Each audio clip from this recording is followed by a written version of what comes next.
Kunigas Peter Scott. Ar smegenų mirtis iš tiesų yra mirtis? Šaltinis: sspx.org. Šis straipsnis pirmą kartą buvo publikuotas 2011 m. kovo mėnesį.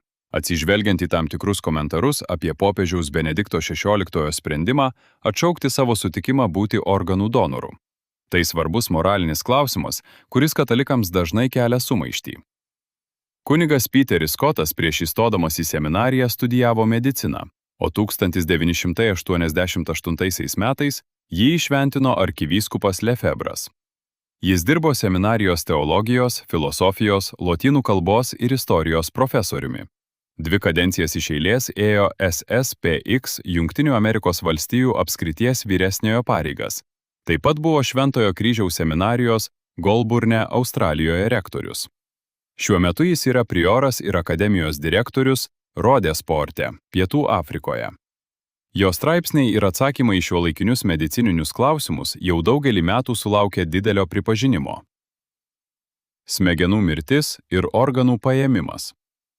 Pastaraisiais metais padažnėjusios organų transplantacijos atgaivino diskusiją, kurios popiežiai Jonas Paulius II ir Benediktas XVI, nepaisant keleto pasisakymų šiuo klausimu, nesugebėjo išspręsti.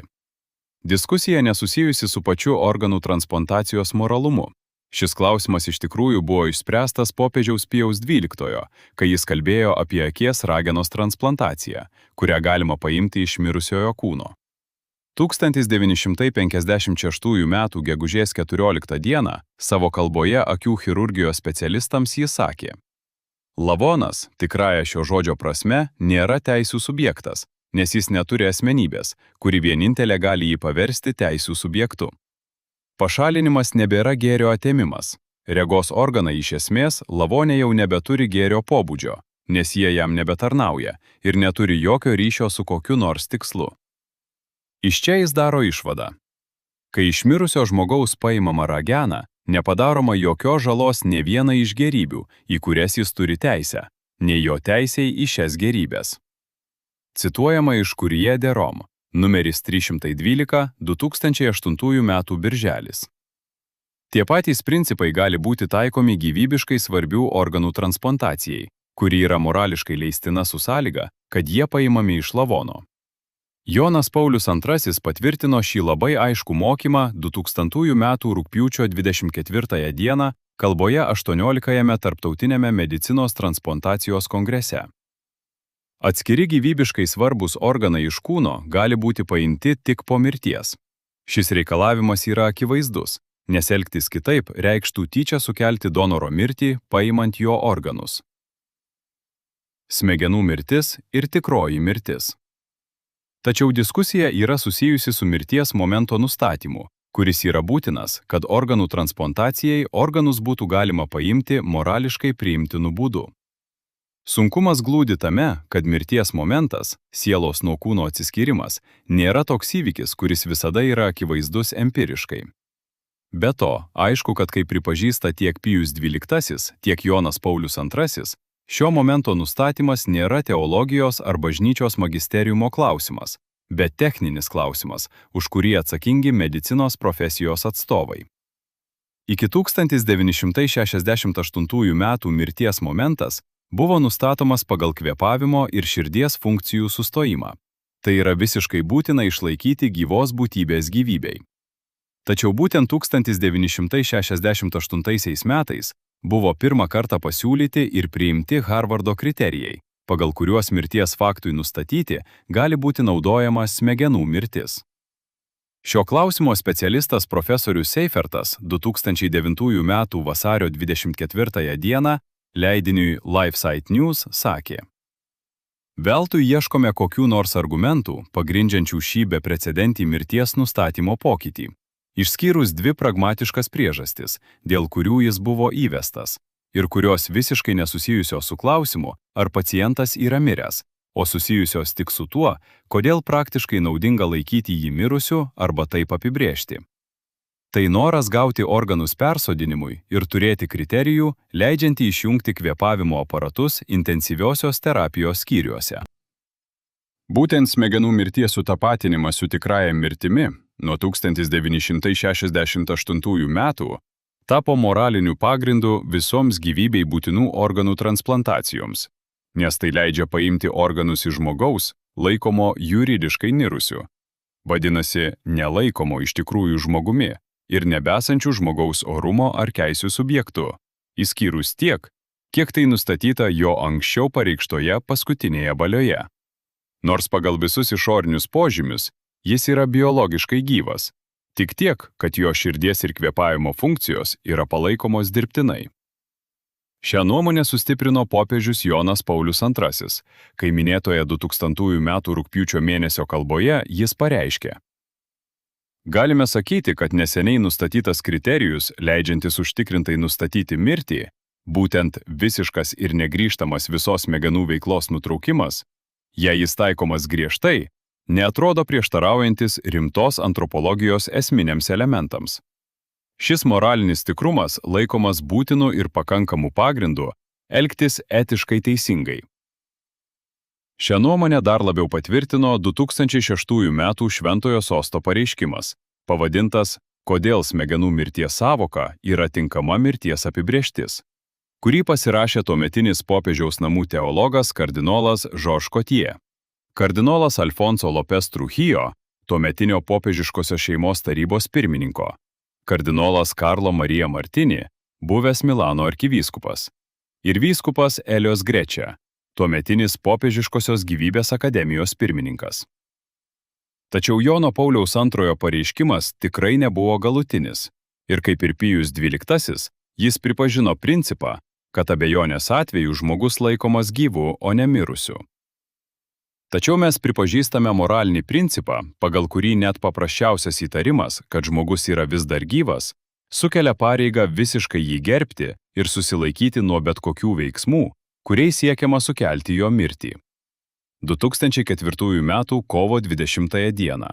Kalba Katalikų gydytojų kongrese. Jo pritarimas abejonėms šiuo klausimu pasireiškė tuo, kad jis patvirtino popiežiškosios gyvybės akademijos sprendimą 2005 m. vasario mėnesį sušaukti specialistų susitikimą dėl tikslaus mirties momento nustatymo, kuris nebūtų turėjęs jokios prasmės, jeigu neurologiniai kriterijai šiuo klausimu būtų turėję lemiamą reikšmę. Benediktas XVI išlaikė tą pačią gana dviprasmišką poziciją. Viena vertus, jis pritarė organų transplantacijai kaip gailestingumo veiksmui, pats būdamas registruotas organų donoras iki išrinkimo popiežiumi. Tačiau kita vertus, atkakliai tvirtino, kad organų transplantacijai įteisinti būtina tikroji mirtis. Profesorius E. Christian Brugger, Culture of Life fondo vyresnysis etikos mokslinis bendradarbis, atkreipė dėmesį, kad 2009 m. lapkričio mėnesio konferencijos kalboje dėl organų transplantacijos, kurią iš dalies organizavo popiežiškoji gyvybės akademija, Benediktas XVI įspėjo, kad aukščiausių gydytojų prioritetu nustatant mirtį turi būti moralinio tikrumo principas. Konferencijos pranešėjai nepalietė moralinės problemos, kuri yra organų transplantacijų kontroversijos šerdis. LifeSite News, 2011 m. vasario 4 d. Nors tradicinių pažiūrų etikos ekspertai tikisi, kad Vatikano nuomonė vėl pasisuks link smegenų mirties nepripažinimo kaip tikrosios mirties kriterijaus, turime užduoti savo klausimą. Kodėl tokio svarbaus klausimo atžvilgiu vyrauja toks baikštumas? Kodėl modernistų teologai aiškiai nepripažįsta akivaizdaus sveiko proto pastebėjimo, kad smegenų mirtis nesukelia organizmo iširimo, nei jo vienybės, nei gyvybinių funkcijų nutrūkimo? Gali būti tik vienas paaiškinimas – situacinės etikos įtaka. Būtent tai, kad kiekvieno konkretaus veiksmo moralumas iš esmės priklauso nuo aplinkybių, o ne nuo paties veiksmo, dėl ko kyla dvejonės pasmerkti veiksmus kaip iš esmės blogus. Tai kartu su orientacija į labiau pasaulietišką etiką, sutelkiančią dėmesį į žmogaus fizinės egzistencijos vertę, o ne į jo sielos viršesnę svarbą ir amžiną išgelbėjimą, sukėlė sumaištį. Jei tik turėtume tokį aiškumą, kokį parodė popiežius Pijus XII, kuris savo kalboje apie gyvybės palaikymo problemas pasakė štai ką. Žmogaus gyvybė tęsiasi tol, kol jo gyvybinės funkcijos, o tai nėra tas pats, kas paprastas organų veikimas, toliau pasireiškia savaime arba dirbtinių procedūrų pagalba. Žiūrėkite, kurie derom opeštisitėje. Mirusio donoro taisyklė yra klaidinga. Labai įdomi įžvalga diskusijoje dėl organų paėmimo iš asmenų, kurie laikomi smegenų mirusiais, moralės klausimo atėjo iš netikėto šaltinio. Žurnalas New England Journal of Medicine 2008 m. rugpjūčio 14 d. 359, 7 tome, nuo 674 iki 675 puslapiuose, paskelbė straipsnį, kuris įrodo, kad organai paimami iš asmenų, kurie iš tiesų yra gyvi, ir kad iš tikrųjų būtent gyvybei būtinų organų, tokių kaip plaučiai, širdis, inkstai, kepenys ir kasa, paėmimas yra tikroji mirties priežastis. Straipsnio pavadinimas – Mirusio donoro taisyklė ir organų transplantacija. Jį parašė daktaras Truongas ir profesorius Milleris. Žiūrėkite ištrauką žemiau. Autoriai nedaro išvados, kad organų transplantacija dėl to neturėtų būti atliekama. Priešingai, jie ją pateisina grinai utilitariniu argumentu. Tas žmogus vis tiek turėjo mirti. Su tuo mes negalime sutikti, nes kaip moko bažnyčia, tikslas nepateisina priemonių, todėl negalima nužudyti žmogaus dėl to, kad tai būtų naudinga kitam žmogui.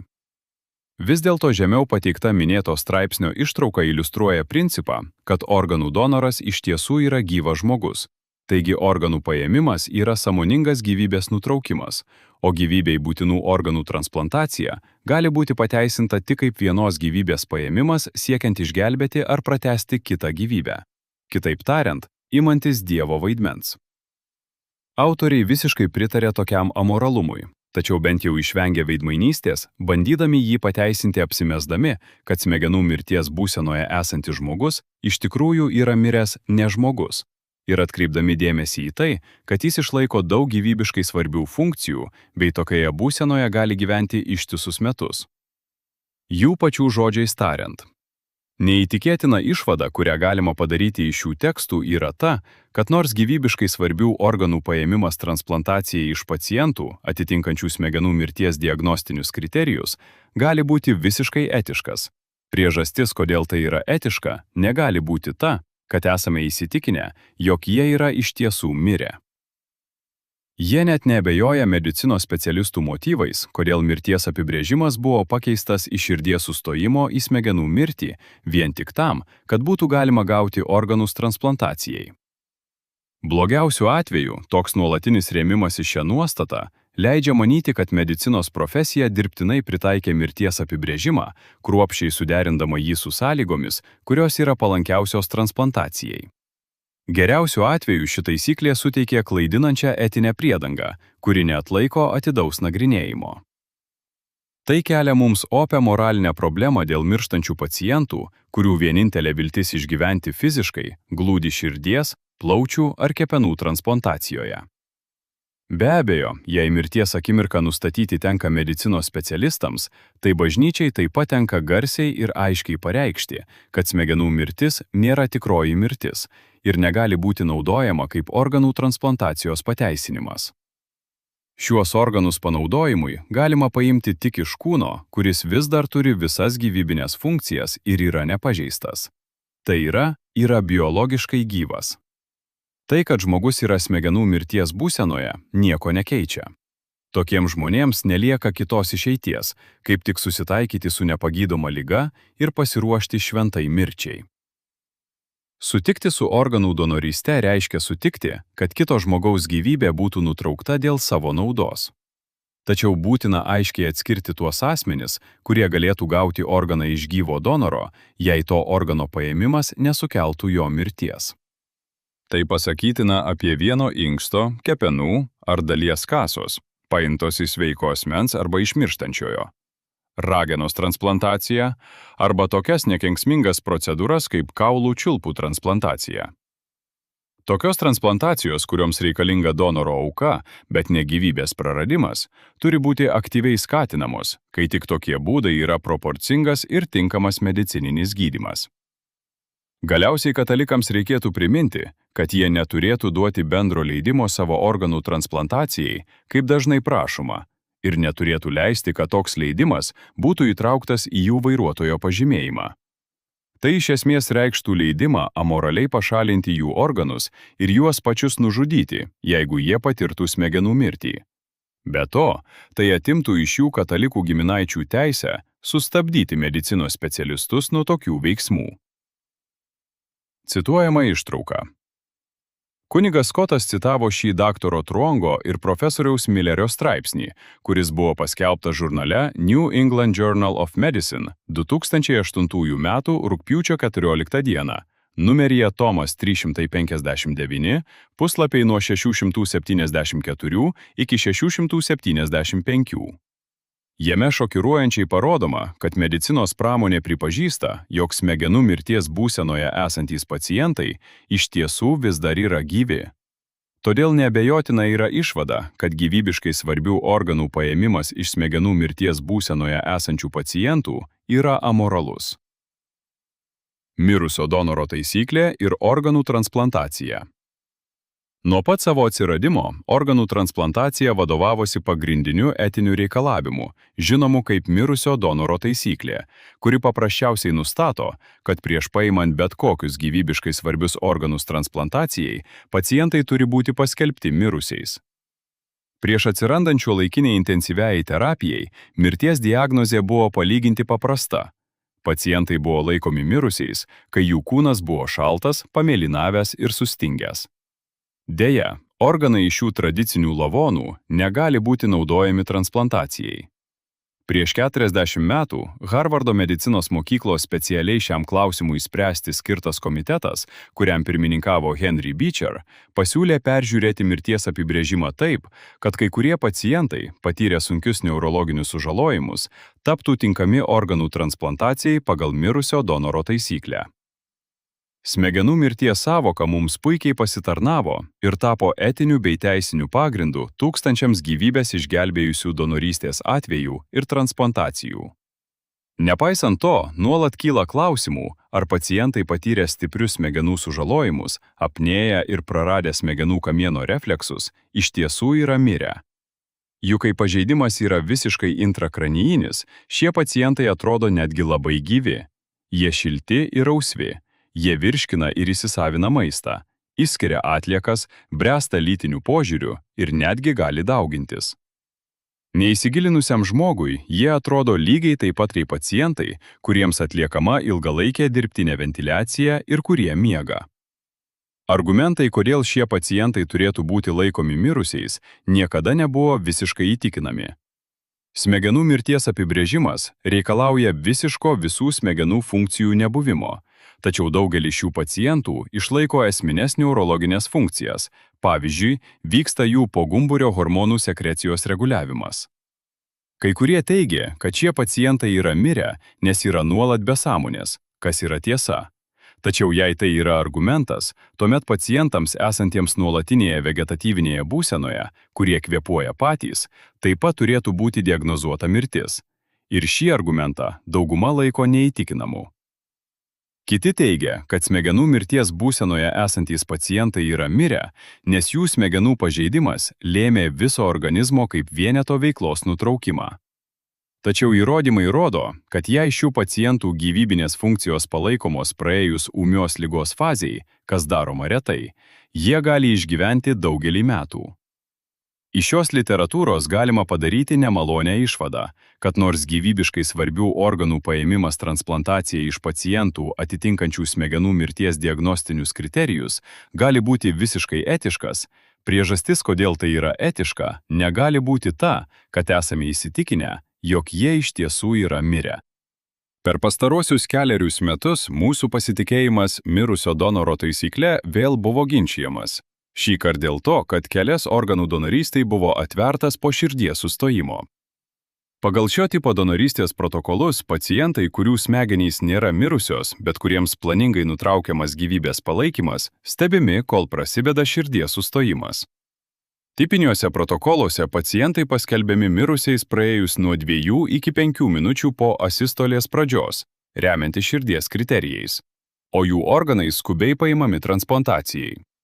Nors visi sutinka, kad daugelis pacientų galėtų būti atgaivinti praėjus toms nuo 2 iki 5 minučių, šio donorystės metodo šalininkai teigia, kad šie pacientai gali būti laikomi mirusiais, nes buvo priimtas sprendimas nebandyti jų atgaivinti.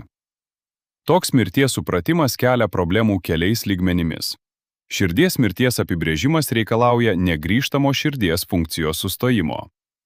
Nors paprastai negrįžtamas suprantamas kaip neįmanoma atstatyti, šiame kontekste negrįžtamumas aiškinamas kaip pasirinkimo neatstatyti rezultatas. Ši interpretacija sukuria paradoksą, kad pacientų, kurie buvo paskelbti mirusiais remiantis negrįžtamų širdies funkcijos praradimu, širdys iš tiesų buvo persodintos ir sėkmingai funkcionavo kito žmogaus krūtinėje. Vėlgi, nors gyvybiškai svarbių organų paėmimas iš šių pacientų gali būti etiškas, manome, kad priežastis, dėl kurios tai yra etiška, negali įtikinamai grindžiama tuo, jog donorai yra mirę. Organų transplantacijos pradžioje mirusio donoro taisyklė buvo priimta kaip etinė prielaida, nereikalaujanti apmąstymų ar pateisinimo. Matyt todėl, kad ji atrodė būtina kaip apsauga nuo neetiško gyvybiškai svarbių organų paėmimo iš pažeidžiamų pacientų. Tačiau žvelgiant atgal, atrodo, kad pasitikėjimas mirusio donoro taisykle labiau kenkia pasitikėjimui transplantacijos veikla, nei jį gina. Blogiausiu atveju toks nuolatinis rėmimas į šią nuostatą leidžia manyti, kad medicinos profesija dirbtinai pritaikė mirties apibrėžimą, kruopščiai suderindama jį su sąlygomis, kurios yra palankiausios transplantacijai. Geriausiu atveju ši taisyklė suteikė klaidinančią etinę priedangą, kuri neatlaiko atidaus nagrinėjimo. Geresnis būdas gauti gyvybiškai svarbius organus ir tuo pačiu apsaugoti pažeidžiamus pacientus nuo piktnaudžiavimo būtų pabrėžti, kaip svarbu gauti galiojantį informuotą sutikimą dėl organų donorystės iš pacientų ar jų atstovų prieš nutraukiant gyvybę palaikantį gydymą, esant sunkiems ir negrįžtamiems neurologiniams pažeidimams. Svetainė katalikų-tradicija.lt. Pasauliečių tradicinių katalikų judėjimas Lietuvoje. Išsilaikome tik iš tikinčiųjų aukų. Jei norite paremti mūsų veiklą, nuorodas, kaip tai padaryti, rasite mūsų svetainėje.